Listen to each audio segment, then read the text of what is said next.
Shopkeepers say they're fighting for their livelihoods in a new battle against the supermarket giants. The National Retail Association, on behalf of Coles and Woolworths, is seeking approval for longer trading hours on parts of the Gold Coast. The major chains want to open at 6 a.m. and close at midnight, 7 days a week. But smaller business owners will oppose the application when it comes before the Industrial Relations Commission in late November. To find out what their objections are, I spoke with Scott Driscoll from the Retail Traders and Shopkeepers Association. Scott Driscoll, how much of a threat is this move by big business to the smaller players? Look, the reality is if the Coles Woolworths duopoly get another grab at the stranglehold that they've got, the independent retailers will be doing it even tougher than they are, and they're the people that are providing the competition to Australian consumers, and if they go out the back door, the highest food inflation rate that we already experience in this country will only get worse. So they could be forced to shut up shop? There's no doubt that moves such as these trading hours applications put enormous pressure onto independent, family-owned businesses, and many of whom will certainly be thrown to the wall. The supermarket giants are arguing that consumers are demanding longer hours. Isn't the customer always right?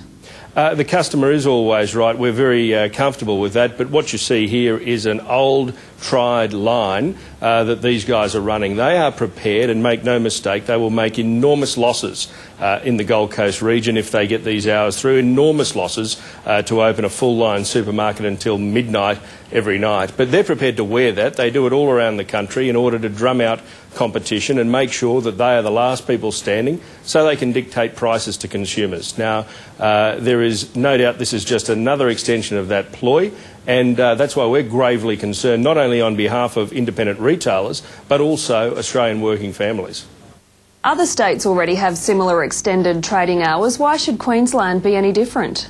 Look, Queensland has been known over many, many years to have a vibrant, independent business sector, and the health of that business sector has fed into great levels of employment and competition in this state. So what we don't want to see is falling into the trap where we follow the pack, per se, and end up having less choice for consumers and handing more of a blank cheque to the Coles Woolworths duopoly.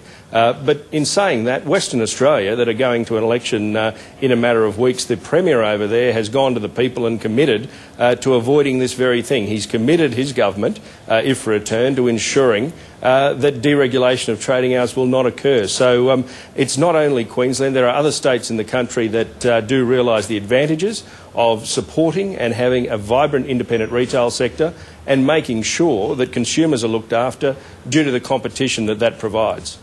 This current application only covers a small section of the Gold Coast. Is there a concern, though, that if it succeeds, it could then also spread to other parts of the state? Oh, look, there's no doubt that the front organisation that looks after Coles and Woolworths and these sort of applications loves to do cut and paste. They love to be able to use what they might deem to be a precedent, even though they claim they put these applications on case-by-case basis. We're very concerned that this would set a very unhealthy precedent right across the state, and we're calling on all parties to reject this. Certainly there's been a great outcry by the independent business sector on the Gold Coast. We've had expressions of grave concern across the entire retail sector from members and non-members on the coast.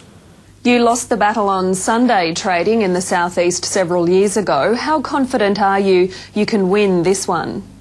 Look, you can never go into these things predicting outcomes. I think the arrogance of the Coles Woolworths duopoly has served to play against them. We certainly won't be going in with any sort of predetermined or expected outcome. What we're saying, though, to the community and to the local council on the Gold Coast, because they have a say in this as well under the legislation, look very carefully and closely at this. Don't be, falling for the tricks and the one-liners about consumer demand, because, frankly, the Gold Coast has been built on that independent retail sector. The generation after generation of people down there that have been building the Gold Coast, building the culture that is the Gold Coast, they are local family-owned businesses that reinvest on the Gold Coast. If you see them go out the back door, I think there will be absolutely blood on the hands of anyone who is prepared to hand a greater percentage of market share to the Coles Woolworths duopoly, especially in a day and age where grocery prices are on the rise due to that concentration.